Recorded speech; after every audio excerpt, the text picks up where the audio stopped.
All right, this is 1.1, everybody. First lesson of 1010. How exciting. Okay, so first of all, the question is, we're dealing with linear equations. Now, what makes an equation linear? Now, I need you to understand something. It's okay to be wrong in here. It's completely fine. I'm not going to shun you and say, you blasted idiot. No, it's fine to be wrong. You're going to see me be wrong all the time. It's no big deal. So try. I'd rather you actually try and speak up than just sit there and look at me because that makes me mad. So just try. For example, we have this equation, ax plus b equals 0. Why do we know this piece right here is considered linear, not quadratic, not cubic? Any ideas? Okay, good thought. It equals 0. Good thought. You're on the right track. So she said there's not an exponent. And what did she mean by that? What is the exponent? 1. Oh, degree 1. Isn't that what linear means, everybody? Yes. What does quadratic mean? Degree 2? Do you guys understand what I'm saying? So that's what makes this equation linear. Very good. Thank you for helping, you two. What makes this an equation, not an expression? Like, why is this an equation, not expression? The equal sign. Very good. So this is a linear equation. It equals 0. Awesome. So what we're doing today in 1.1 is we're literally just solving the linear equation. So how we solve this is very intuitive. We've been doing this for a long time. All we have to do is get x alone, piece by piece, using algebra in the correct order, okay? So now when we're simplifying something, not solving, just taking an expression that doesn't have an equal sign and simplifying, we do this order. I do not think you need to be taking notes on this. I just think you should be watching right now. So please excuse my dear Aunt Sally. You've all heard that. We simplify in that order. We take care of parentheses first, then exponents, then we do multiplication and division, then we add and subtract. That's when simplifying, not solving. Now, fun fact, when we solve, we actually do that backwards. We do please excuse my dear Aunt Sally backwards. So we first take care of subtraction, addition, division, multiplication, exponentials, parentheses. So that's when solving an equation. So let's look at our first example here. 4z plus 3 equals 2.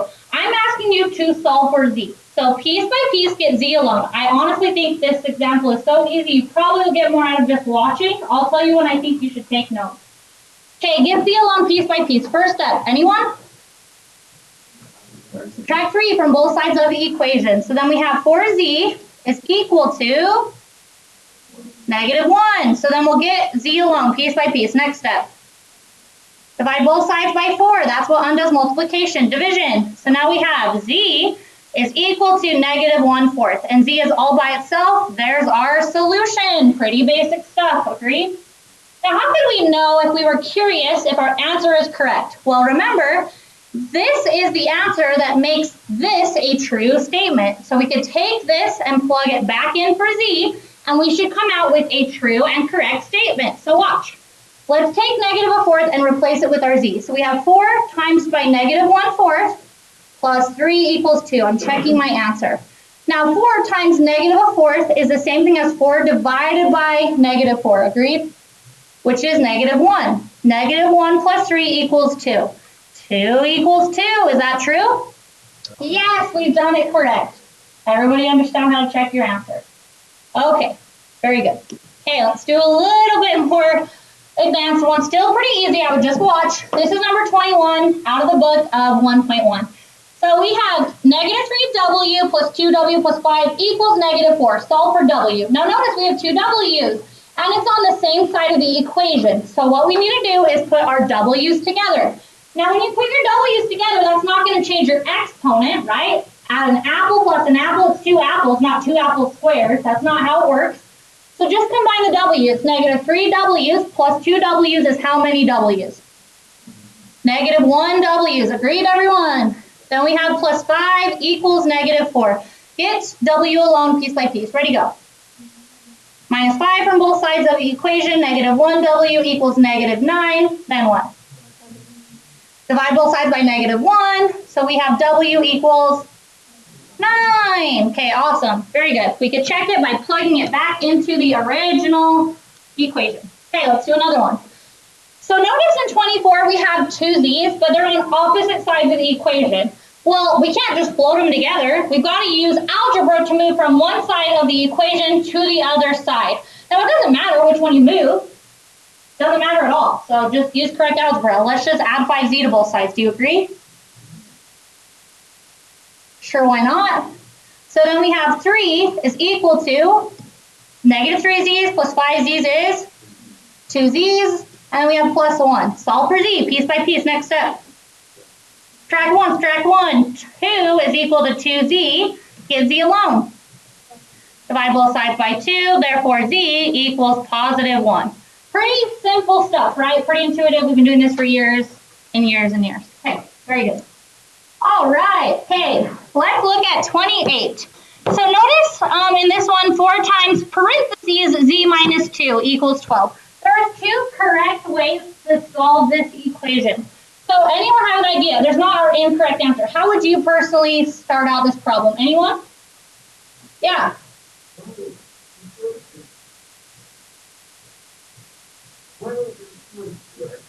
Yes. Okay. Yes, I like it. Let's start with that. So couldn't we undo times by 4 by dividing both sides by 4? Everyone? Okay, 4's divide out, so left is z minus 2. Do the parentheses matter anymore? No, the parentheses were saying times by 4. We've taken care of that. That's equal to 3. Solve for z at this point, add 2, so z equals 5. Agreed? Okay, now the second way is to take the 4 and actually multiply it in. So we have 4z minus 8 equals 12. Now you can just solve for z. We'd add 8. 4z equals 20. Divide both sides by 4. So z equals 5. See, both ways work. All get the same answer. Any questions on that? All good? Okay, moving on. All right, if you feel so desirous in your heart to write this one down, you can, but still pretty basic stuff. So let's go ahead and solve. So the first thing I am going to do with this one is I'm going to go ahead and distribute everything that is needing distribution. So 8 times all that stuff. 8 times w is 8 w's. 8 times positive 2 is plus 16. Does everyone agree? We still have minus 3w equals 7 times w is 7w plus 7 times 2 is 14. Now look, it's positive 2 times 1. Positive 2. Now look, positive 2 times by negative w is negative 2w. Now on the left side of the equation, I'm going to put my w's together. 8 w's minus 3 w's is 5 w's plus 16 equals, combine like terms on this side, 7 w's minus 2 w's is 5 w's, 14 plus 2. 16. Now at this point, notice we have the same thing on both sides of the equation. Now let's just go with what we normally do. Let's just continue. The next thing is to put our w's together. So we'd subtract 5w, subtract 5w from both sides. Now isn't my w gone on the left? 16 equals, the w's gone on the right. Do you guys see? So what do we have left over on the right? 16 equals 16. Now guess what a common mistake is? Students go, okay, my answer is 16. No, it's not. It is not 16. Do you have a variable to even solve for at this point? So technically, we cannot solve for w at this point. You guys see how it's gone, Steve? All gone. Okay. When that happens, one of two things, when the variable goes away, one of two things happens. Do you get a true statement, yes or no? Does 16 equal 16? Yes. Therefore, the answer is all real numbers. Now that's because no matter what we plug in, we're going to end up with 16 equals 16. Does that make sense? Or a number equals the same number. Because look, think about it. When we get here, if I plug in a 1, of course it's going to be the same, is it not? Aren't they the exact same on both sides of the equation? Does everybody see? If I plug in 10, is it going to work? Yes, of course. They're the same thing on both sides of the equation. So all real numbers. Now what would happen if we were solving and the variable canceled out and we had 0 equals 16? Is that a true statement? No. Therefore, this one would be a no solution problem. Does that make sense, everyone? Okay. Nothing worked. The variable went away, we couldn't solve, and then it was a not true statement, no solution.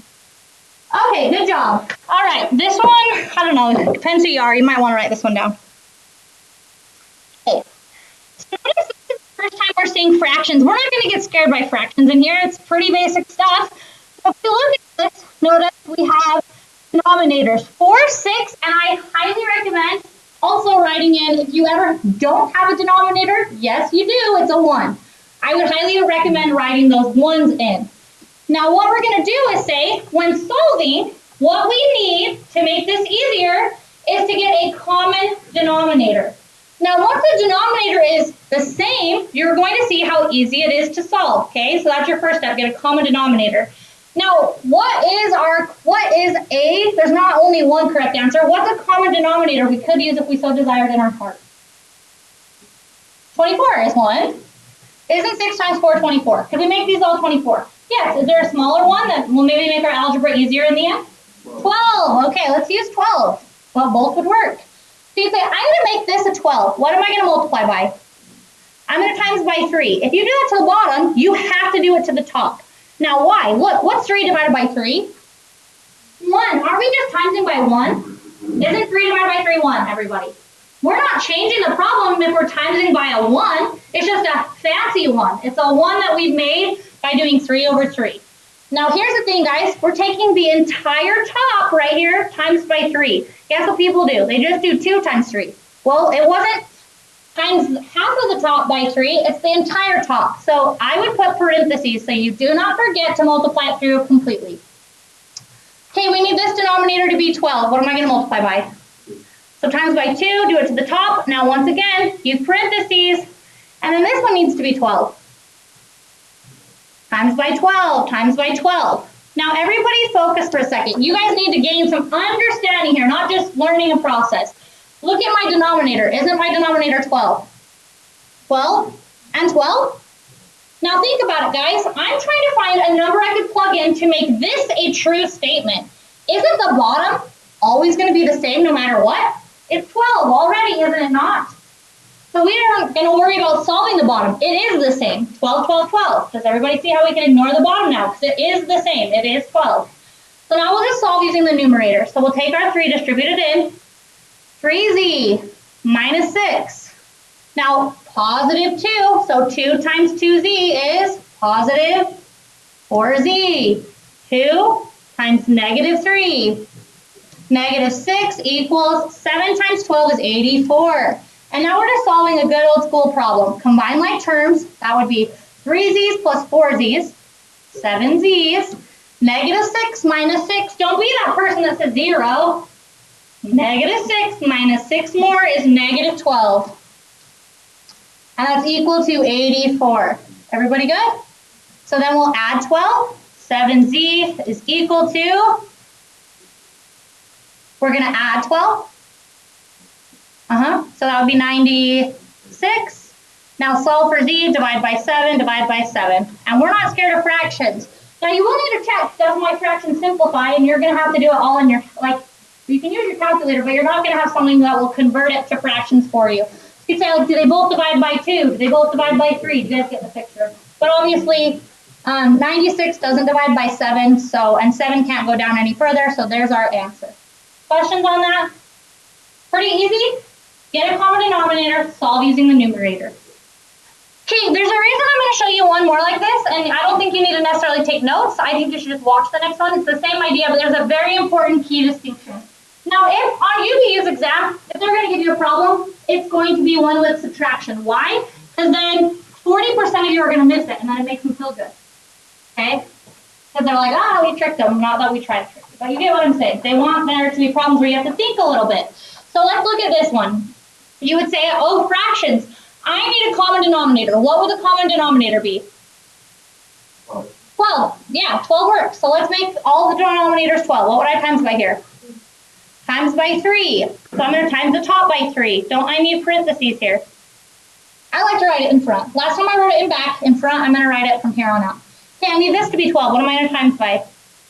6. So I've got to do it to the top. Now here is where we got to be careful. Now look, denominator is 12, 12, and 12. We can ignore it. So we have positive 3 times 3x is 9x. Positive 3 times positive 1 is positive 3. Now here is where people make their error. This is not just 6, it's negative 6 divided by 7. I'm sorry, negative 6 times by 7x. Negative 42x. Now people right here, don't distribute the negative again. You need to. It is negative 6 times by negative 4 plus 24. Right there is the big one that people miss, and that's equal to negative 5.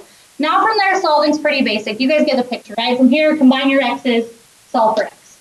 Questions on that? Do you guys see what I'm talking about on the common area? Don't be that person, because you're going to be kicking yourself when you get back to your exam and say, I missed that one negative and I got 50% of the problem now. Dang nabbit. Because we don't give, it's not like you did it almost right. I don't give you multiple problems. It's, if you get a problem wrong on a UVU exam, it's mostly wrong. There's very little partial credit. Okay, now we're not going to let decimal scare us, because guess what? You get to use a doinky little calculator. It works the same way. So everybody look, all we're going to do here to get solve for x is say, I need to combine my x's. So I'd subtract 0.09x from both sides. Now guess what? You're going to type in your calculator 0.14 minus 0.09. Do you guys see how it's very basic? So then that would be 0.25x equals, and then, oh, sorry, I still have this plus 2.3, but we're not going to let decimals throw us off. That's the point of this, because you have a calculator. So then what would I do next? Subtract 2.23, so 0.25x equals, I'm subtracting 2.23. What is that, if somebody would do that for me? Yeah. Did I mess up?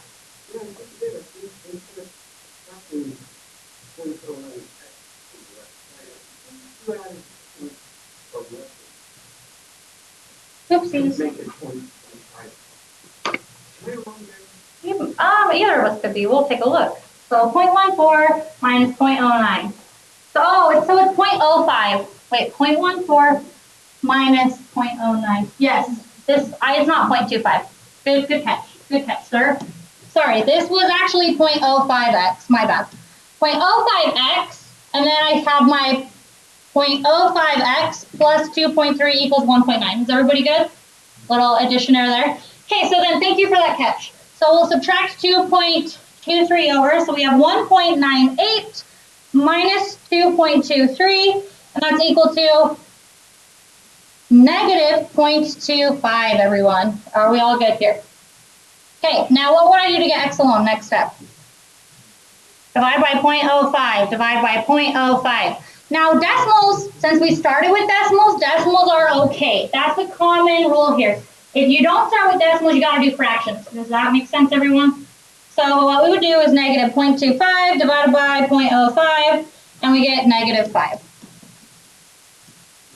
Okay, perfect. All right. Okay, this is where you need to write down this couple things in your notes. So here's the thing, guys. On the test, we're going to say solve, and then tell me what type of solution you got. So there are 3 types of solutions you can get.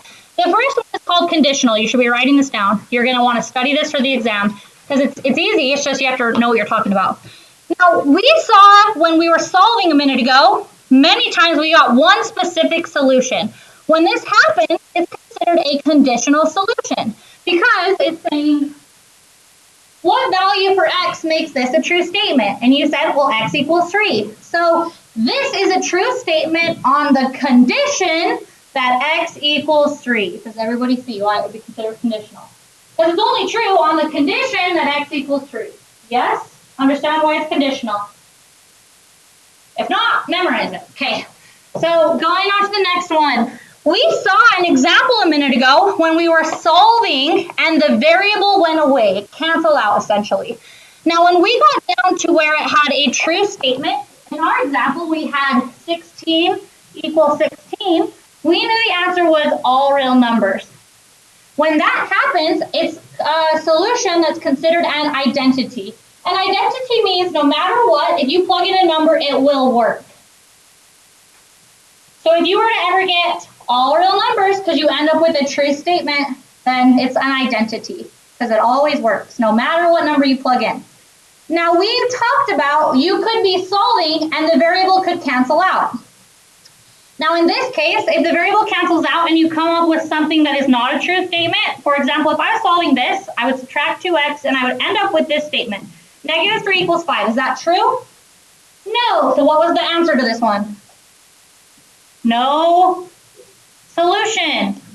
Now, that is considered a contradictory statement. Isn't negative 3 equals 5 a contradiction? Negative 3 equals 5 is a contradiction. So therefore, when we get no solution, it's contradiction. It's a contradiction. I mean, the answers make sense. Is that everybody good with that? You ended up with a contradiction, so no solution. Yes? No? Maybe so. Okay. All right.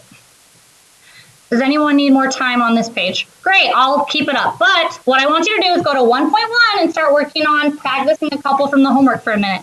Then we're going to come back and learn 1.2. So I'm only going to give you a little bit of time. Ready, set, go like a maniac.